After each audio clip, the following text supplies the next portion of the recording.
Friends, ನಾನಿವತ್ತು ಉದುರುದ್ರಂತಹ ಶಾವಿಗೆ ಉಪ್ಪಿಟ್ಟು ಮಾಡೋದು ಹೇಗೆ ಅನ್ನೋದನ್ನ ತೋರಿಸ್ತಾ ಇದ್ದೀನಿ. ನೋಡಿ, ನಾನು ಶಾವಿಗೆ ಉಪ್ಪಿಟ್ಟು ಮಾಡಲಿಕ್ಕೆ ಮೊದಲನೇದಾಗಿ ಬಾಣಲಿ ಇಟ್ಬಿಟ್ಟು ಇದಕ್ಕೆ ಒಂದೇ ಒಂದು ಸ್ಪೂನು ಎಣ್ಣೆ ಹಾಕಬೇಕು. ಎಣ್ಣೆ ಹಾಕಿ ಶಾವಿಗೆ ಎಲ್ಲವನ್ನು ಈ ರೀತಿಯಾಗಿ ಸಣ್ಣದಾಗಿ ಸ್ವಲ್ಪ ಕೆಂಪು ಬಣ್ಣ ಚೇಂಜ್ ಆಗೋವರೆಗೆ ಹೀಗೆ ಫ್ರೈ ಮಾಡ್ತಾ ಇರಬೇಕು. ಇದನ್ನು ಚೆಂದ ಈಗ ಹುರಿದು ಒಂದು ಕಡೆಗೆ ತೆಗೆದಿಟ್ಕೋಬೇಕು. ಮೊದಲನೇದಾಗಿ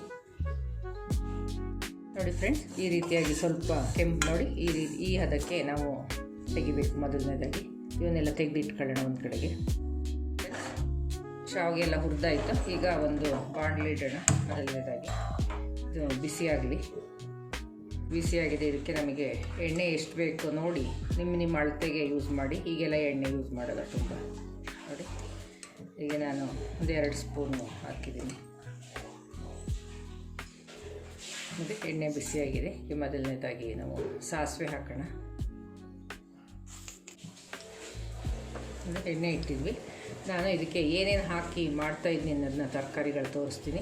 ಹಸಿ ಬಟಾಣಿ, ಅದೇ ರೀತಿ ಸಣ್ಣದಾಗಿ ಹೆಚ್ಚಿರೋಂಥ ಬೀನ್ಸು, ಅದೇ ಸಣ್ಣದಾಗಿ ಹೆಚ್ಚಿರೋಂಥ ಕ್ಯಾರೆಟು, ಒಗ್ಗರಣೆಗೆ ಹಸಿರು ಮೆಣಸಿನ್ಕಾಯಿ ಮತ್ತು ಈರುಳ್ಳಿ, ಟೊಮೆಟೊ, ಅದೇ ರೀತಿ ಸಾಂಬಾರು ಸೊಪ್ಪು, ಇವನ್ನೆಲ್ಲವನ್ನು ನಾವು ಚಿಕ್ಕದಾಗಿ ಮೊದಲು ಕಟ್ ಮಾಡಿ ಇಟ್ಕೋಬೇಕು ಫ್ರೆಂಡ್ಸ್. ಇದು ಈಗ ಎಣ್ಣೆ ಬಿಸಿಯಾದ ನಂತರ ನೋಡಿ ನಾವೀಗ ಒಂದೊಂದಾಗಿ ಹಾಕ್ತಾ ಬರಬೇಕು.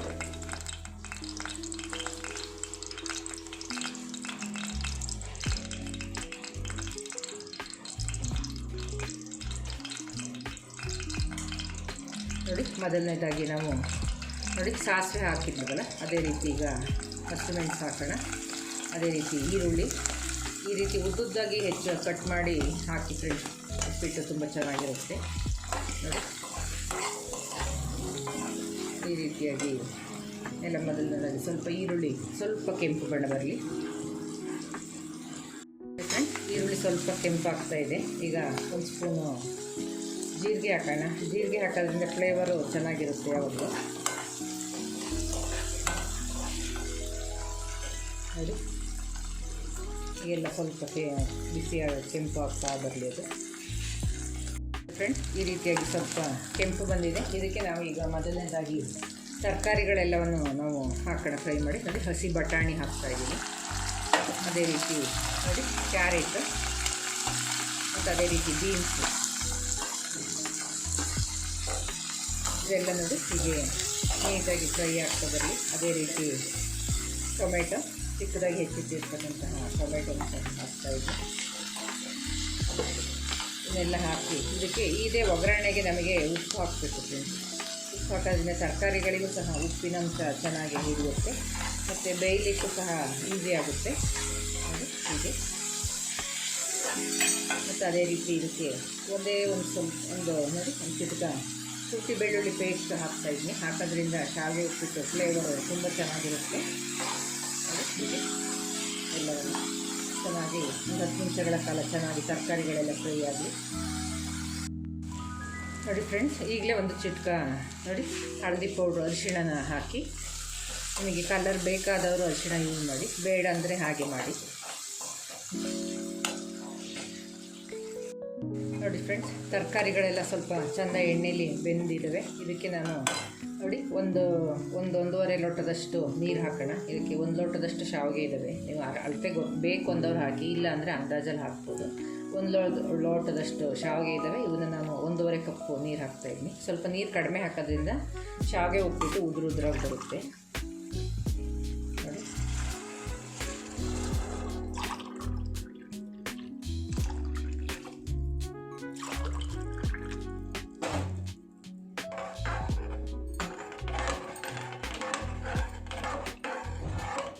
ಇದು ಈಗೆಲ್ಲ ಚೆನ್ನಾಗಿ ಕುದಿ ಬಂದು ಬರಲಿ. ಆನಂತರ ನಾವು ಶಾವಿಗೆ ಯೂಸ್ ಮಾಡೋಣ ಫ್ರೆಂಡ್ಸ್. ಎಲ್ಲ ಕುದಿ ಬರ್ತಾಯಿದೆ. ಈಗ ನೋಡಿ, ನೀವೀಗ ಉಪ್ಪೆಲ್ಲ ಒಗ್ಗರಣೆಗೆ ಹಾಕಿರೋದ್ರಿಂದ ಸಾಕಾಗ್ಬೋದು. ಬೇಕು ಅಂದರೆ ನೀವು ಟೇಸ್ಟ್ ನೋಡಿಬಿಟ್ಟು ಹೀಗೆ ಕೈಗೊಂಚೂರು ನೀರು ಮಾಡಿ ಇದರಲ್ಲಿ ಯೂಸ್ ಮಾಡಿ.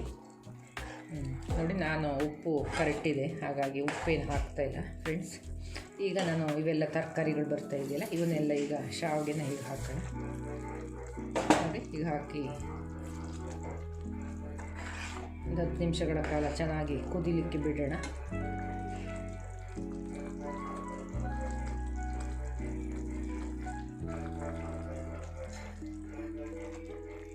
ನೋಡಿ ಹೀಗೆ ಕುದೀತಾ ಇರಲಿ. ಹಾಗೆ ಸಣ್ಣ ಉರಿ ಮಾಡಿಬಿಟ್ಟು ಹೀಗೆ ಪ್ಲೇಟ್ನ ಮುಚ್ಚಿಬಿಡೋಣ ಫ್ರೆಂಡ್ಸ್.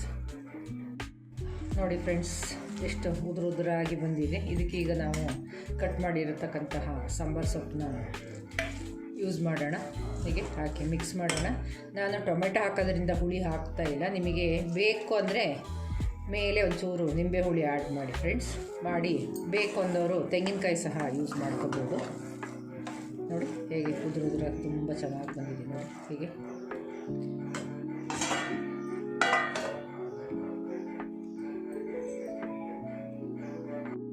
ನೋಡಿ ಫ್ರೆಂಡ್ಸ್, ನೋಡಿ ಎಷ್ಟು ಚೆನ್ನಾಗಿ ಬಂದಿದೆ. ಈ ರೀತಿಯಾಗಿ ಶಾವಿಗೆ ಉಪ್ಪಿಟ್ಟು ಮಾಡಿದರೆ ಇದಕ್ಕೆ ನಾವು ಕಾಂಬಿನೇಷನ್ ಆಗಿ ಕಾಯಿ ಚಟ್ನಿ ಬೇಕಾದ್ರೆ ಮಾಡ್ಬೋದು. ನೋಡಿ ಇದು ಸೂಪರಾದ ಬ್ಯಾಚುಲರ್ಸ್ ಬೇಕಾ, ಯಾರು ಅಡುಗೆ ಗೊತ್ತಿಲ್ಲ ಅಂದವರು ಯಾರು ಬೇಕಾದ್ರೂ ಈ ಮೆಥಡಲ್ಲಿ ಮಾಡಿ ಫ್ರೆಂಡ್ಸ್. ಶಾವಿಗೆ ಉಪ್ಪಿಟ್ಟು ತುಂಬ ಚೆನ್ನಾಗಿ ಬರುತ್ತೆ. ನೋಡಿ ಫ್ರೆಂಡ್ಸ್, ಉದುರಾದಂತಹ ಶಾವಿಗೆ ಉಪ್ಪಿಟ್ಟು ಮಾಡೋದೇ ತೋರಿಸ್ಕೊಟ್ಟಿದ್ದೀನಿ.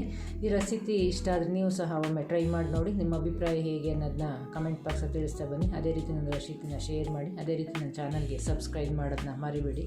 Thank you friends.